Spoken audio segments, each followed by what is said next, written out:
Hello viewers, আসসালামু আলাইকুম। আপনারা যারা দেশ এবং দেশের বাইরে থেকে আমাদের এই ভিডিওটি দেখছেন তাদেরকে আমাদের কৃষি কথা চ্যানেল থেকে জানাই অভিনন্দন। আমরা এখন এসেছি সুজানগর উপজেলার বস্তাল গ্রামে। এখানে হাঁসের বাচ্চার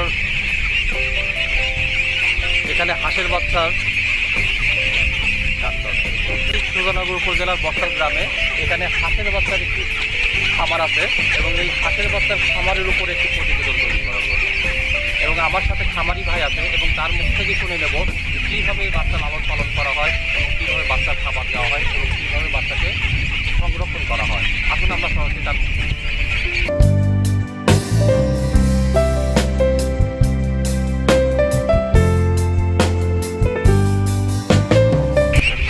সরাসরি খামারির মুখ থেকে হাঁসের বাচ্চা সম্পর্কিত সকল তথ্যটি জেনে নেব। আচ্ছা, আপনি বাচ্চাটা কয়েকদিন বয়সে এখানে নিয়ে আসছেন?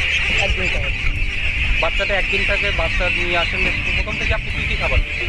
প্রথম মুড়ি দিতাম, তারপর চিড়ি দিতাম। এরকম মুড়ি চিড়া কতদিন? 3 দিন। তারপর ফিট দিতাম। ফিট দিতেন? ফিট যখন 19 দিন বয়স হয়ে গেলো তখন কম দিই। এখন 19 দিন যখন বয়স হয় তখন হাঁসের বাচ্চার ওজন কেমন ছিল? প্রতিটা বাচ্চা কত গ্রাম ওজন ছিল? তাহলে 100-150 গ্রামে। 100-150 গ্রাম ওজন হওয়ার পরে তখন আপনি বর্তমানে এখন কী খাওয়াচ্ছেন হাঁসের বাচ্চাকে? এখন এই গমের খাদ্য খাচ্ছি। গম জাতীয় খাদ্য। এই খাদ্য কি আপনি বাজার থেকে কিনে নিয়ে আসেন না নিজেই তৈরি করেন? বাজারে থেকে কিনে নিয়ে আসি। নিজে তৈরি করা যায়? না, নিজে তৈরি করে বাজার থেকে নিয়ে আসি। আচ্ছা, এখন বর্তমানে কতগুলা বাচ্চা আছে আপনার এখানে? টোটাল বাচ্চা তো 1000 বাচ্চা। 1000 বাচ্চা আছে। এবং এই বাচ্চাগুলো লালন পালন করতে দৈনিক আপনার কত টাকা খরচ হয়?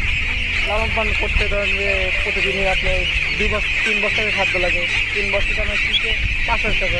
5000 টাকা। এবং এভাবে আরও কতদিন পর্যায়ক্রমে কি খাদ্য বাড়ায় দিবেন না এভাবেই চলতে থাকবে? আর ধরেন যে প্রায় 2 মাস 1 মাস লাগে খাদ্য দিতে হবে। তারপরে যখন হাঁসগুলো আরেকটু বড় হয়ে যাবে তখন খাদ্যের পরিমাণ বাড়ায় দিতে হবে? তারপরে এই খেতে নিয়ে যেতে হবে। তখন আপনারা এই হাঁসগুলোর জায়গা চেঞ্জ করবেন এবং যেখানে পানি এবং ক্ষেত ধান কাটা আছে সেখানে নিয়ে যাবেন এবং ওখানে নিয়ে গেলে তখন আপনাদের খাবারের প্রয়োজন হবে না। তখন আপনারা দেখা যাবে যে বাচ্চাগুলো নিজেই নিজের খাবার খাইতে পারতেছে। এখন আপনি আমাকে বলেন যে এই বাচ্চাগুলো পূর্ণাঙ্গ হাঁস হয়েছে কতদিন লাগবে? প্রায় 5 মাস লাগবে। 5 মাস। এবং এই হাঁসগুলো তো দেশি জাতের হাঁস এবং এই হাঁসগুলো 5 মাস হওয়ার পরে তখন ডিম দিবে এবং এই 5 মাসের ভিতরে লালন পালনের সময় দেখা যায় অসুখ, সাধারণত কিছু হাঁসের অসুখ হয়। এই আপনারা প্রতিষেধক হিসাবে কী কী ব্যবহার করেন এই হাঁসগুলোতে? মানে মেলা ধরনের ওষুধ আছে।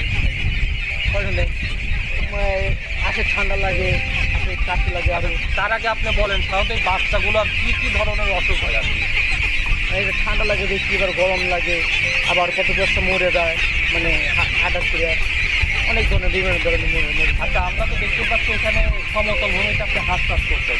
এখন এখানে রোদের একটা ব্যাপার আছে, তো টেম্পারেচার বেশি হলে আপনারা এই বাচ্চাকে সংরক্ষণ করার জন্য কি আলাদা কোনো ছাউনি দেন না হচ্ছে পানিতে দেয়? পাশে আপনাদের খালটা দেখতে পাচ্ছি, সেই খালে উনি বাচ্চাটা যখন রোদ ওঠে তখন উনি খালে নিয়ে যায় এবং ওখানে তাপমাত্রা সহনীয় পর্যায়ে থাকে এবং হাঁসের বাচ্চাগুলো বাঁচে থাকে। আপনি বলেন যে আপনার এখানে 1000 হাঁস আছে, এই হাঁসগুলো পূর্ণাঙ্গ হয়েছে তাতে কতগুলো হাঁস টিকছে? মানে লাগে আর হয় কিছু হবে না। 100 হাঁসে সাধারণত অসুখ বিসুখ বাদ দিয়া 100 হাঁসে কী পরিমাণ হাঁস টিকতে পারে? এখন ধরুন যে আর হতে পারবে না। সঠিক পরিচর্যা করলে তাহলে আমরা বুঝতে পারতেছি যে উনি যদি হাঁসের সঠিক পরিচর্যা করে তাহলে হাঁসের যে সাধারণ অসুখগুলা সেই অসুখগুলাতে কোনো হাঁস মারা যাওয়ার সম্ভাবনা থাকে না। কিন্তু আমাদের পিছনে যে হাঁসগুলো আপনারা দেখতে পাচ্ছেন সেই হাঁসগুলোতে একটা জিনিস সমস্যা আপনি দেখতে পাবেন যে ম্যাক্সিমাম হাঁসগুলোতে পূর্ণাঙ্গ পালক নেয়। এখানে দেখা যাচ্ছে তাপ সহিষ্ণুতার একটা ব্যাপার আছে।